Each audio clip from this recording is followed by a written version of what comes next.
Hello everybody, it's VerticalSandwich. Welcome back to Let's Play Kuni, Wrath of the White Witch. We're still doing some cleanup. Yeah. Looks like about 18 minutes of it. So largely, we only have to clean up the Glittering Grotto and the Tombstone Trail, as far as dungeons. And we have one more bounty.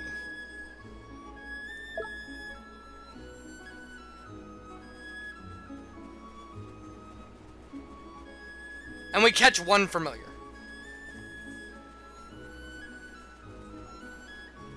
I actually ended up charming two familiars, but letting one go. Because I didn't want another one of what it was. Come on, you guys! Here goes! So we will watch this battle, because we get the Cogs enemy or whatever. And we name him Spacely, because of Sprockets. Are you ready?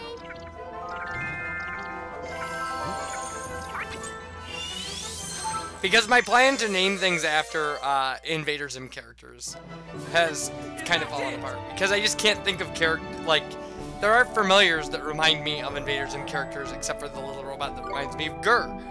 Like, there's no good, and Tack there. But yeah, no little green guys for Zim. And then everybody else is people, like Dib and Gaz.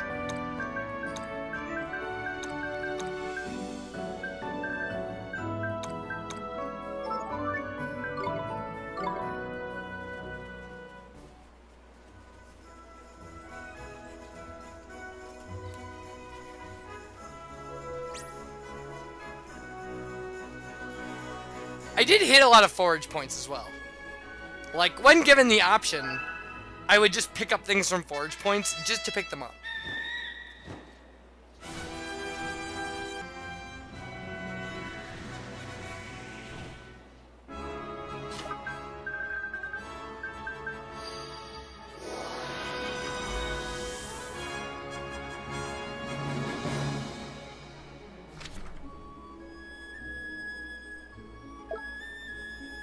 So this little island is fun because of its splitting the difference between, you know, the Arctic section of this world and the normal section. So, you know, part of it is snowy and part of it is not.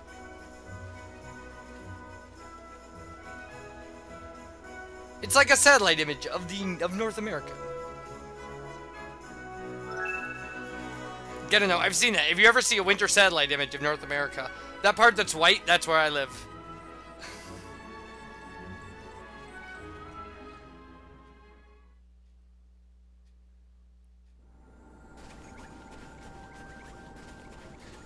Alright, so here is a forest grove we've never been in. It's got one woman. She's lonely.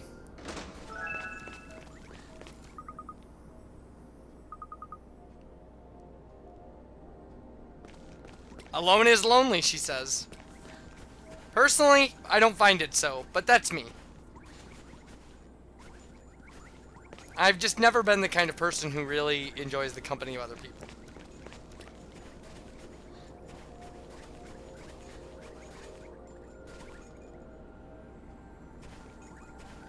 Which is funny, because, like, when people at work find that out, they're just like, well, you're so personable and charismatic. And it's like, yes, I am, however... like, I'm also at work. Like...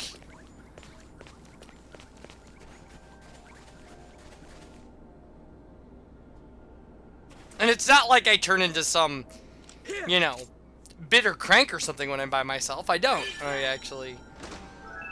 clearly, you know, that's not the case. It's just like, I enjoy a good book quite a bit.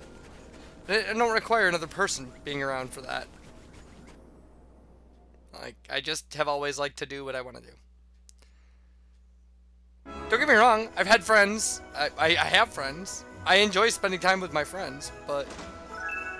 oh, man. It's just not what I would want to be doing all the time. Or even most of the time. So there we go, 91 hidden treasures found. You're going to see this screen a couple times during this video, just to give you kind of an update. So this is that long island next to Skull Mountain. And this one has the weirdest forest grove ever. Like, it's just super strange. It's down in this little, like, bent area of the, I don't know, recessed area of the island. Like, somewhere in there, there's a forest grove. And this forest grove has, like, the weirdest stuff in it.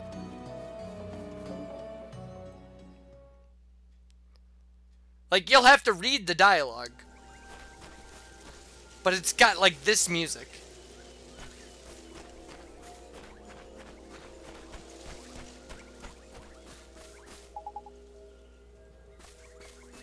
And when you go in here, there's a bunch of fairies in here. And one of them is, like, hitting on a girl and stuff. But then there's this woman that they're all, like, watching talk. And she's talking about television. Like, she's having visions of, like, the real world or something. And it's a very creepy kind of mysticism. That, like, she's... Because I don't think, have we even seen TVs in Oliver's world? Come on in and take a load of your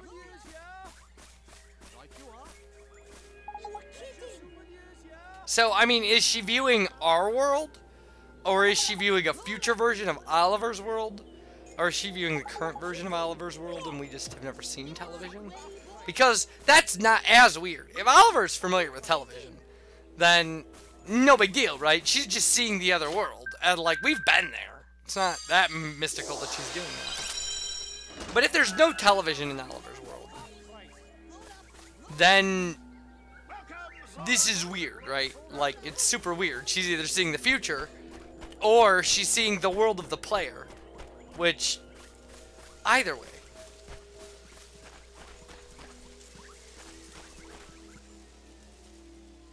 So, there's actually a green chest above the doorway here.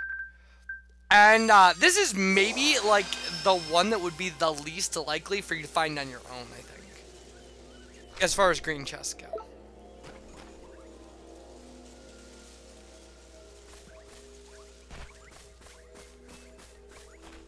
Like, it's really hard to find a vantage point, because no vantage point is obvious. Like, it doesn't matter how high up you get, you'll never be even close to the same level with this thing.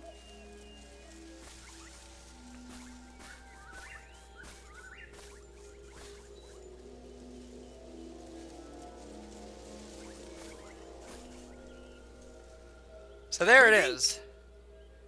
And even with our vantage point, you can barely see it. I mean, it's kind of worth it, but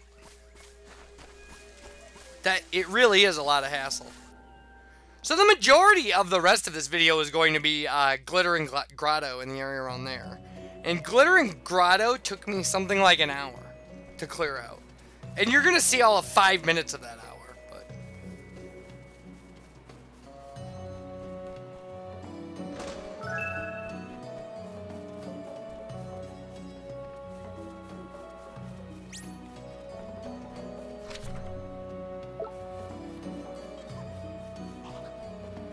and clearly things like this can be done with more efficiency.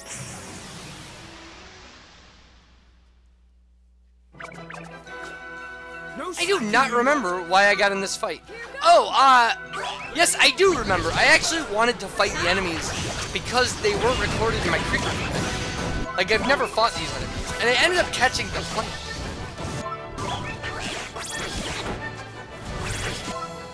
So my mistake. I actually did catch this thing. I did catch a second familiar instead of letting one go.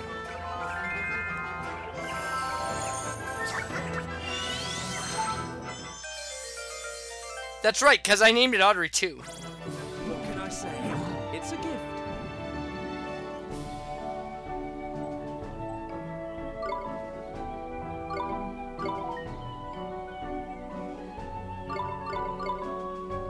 Which, I mean, I love the reference to Little Shop of Horrors, and I think that you should be familiar with Little Shop of Horrors.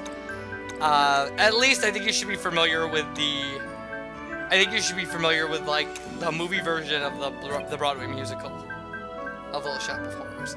Not the original, like, Corman movie with Jack Nicholson in it, because it's not good.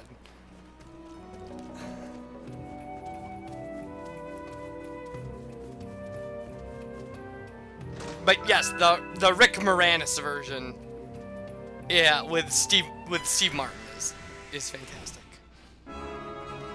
All right, so this is where we found the gentleman's lost diary in the area around Yule.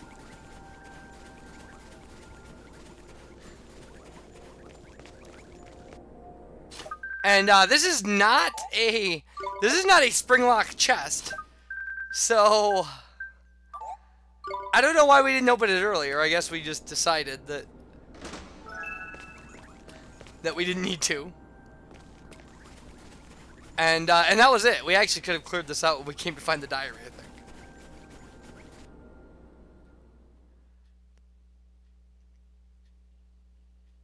think.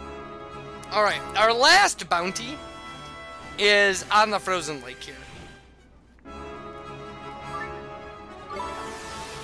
And it's an ice ogre. Ogre. There goes nothing. So yeah, so fire is the order of the day for this guy.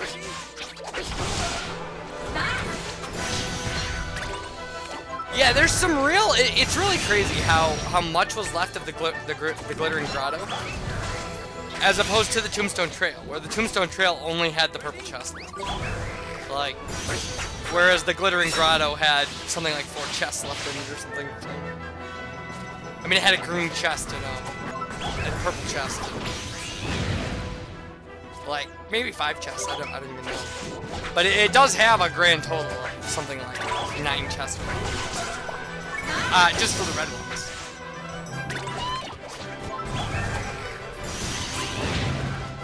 And we clearly, like, I was worried about surviving that dungeon, and you could tell by the things that I left.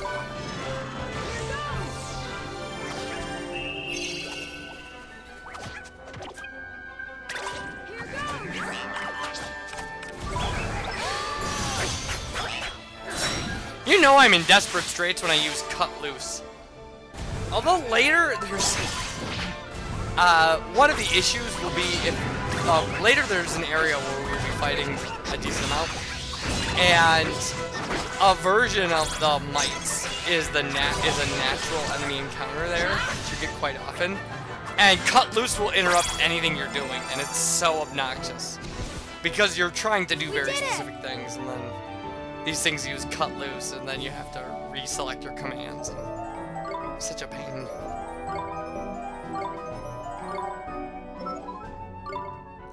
So that bounty hunt is done. We're not gonna see us claim it because I just didn't in this series of videos. So this treasure chest was right out in the open. We could have gotten it when we first got here.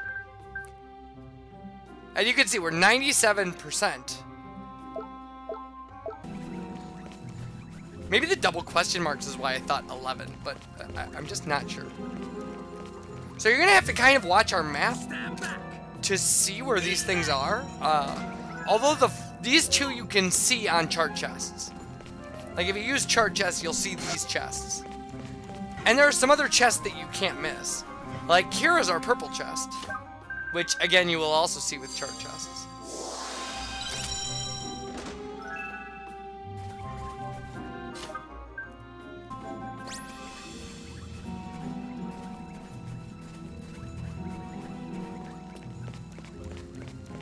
So then, right here is a place where we have to use Pulse to create a bridge to this chest. And then you actually have to go back down underneath and melt the icicles that we have just walked over to get to the last chest that I get out of this dungeon. Although, I do about a half an hour of exploration before I figure that out. Because this stuff is all very obvious. What I've shown you so far is very obvious. And Bluster Blade is an awesome weapon. It's like a storm damage sword. But right under there is the... We have 2 chests left to find in here, I believe. It's right here. And I actually didn't do it right then. I went, I'm not doing that. So down this little curvy area, there's a place that isn't explored. And it's the 3% we haven't explored in the map. But you can't explore it unless you go in here. And get that. And now the dungeon is 100% explored, but we're still missing a chest.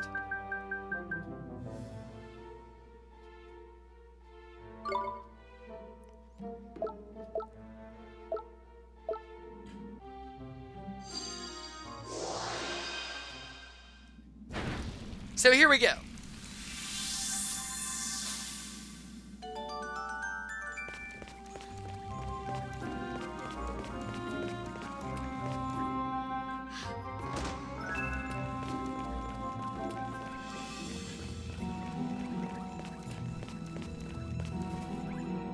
And that's it. So now we only have the Tombstone Trail left to do, which is fantastic. So this is the area in the very northwest of the map. It's just a little north of the continent Hamelin is on. It's this little island up by where the ghost ship was. We're going to meet it in an errand a little later. And we've already been here once and gotten one treasure off of the path on the east side of it. But there's another hidden treasure here, so we're going to get that. And that will be number 94.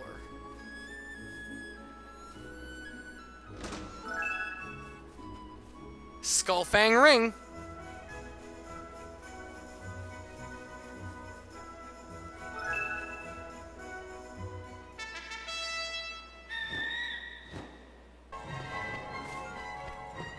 So on the Tombstone Trail, we only had the purple chest left.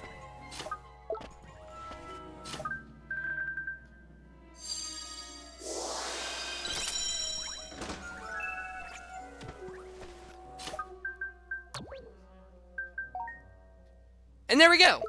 That's our list completed. So, we're going to see our stats for exactly where we're at on our completion. And when we come back, we'll be back in live commentary to do some errands. So, yeah, thank you guys for watching. And I will see you guys for the next video. You guys take care. Bye, everybody.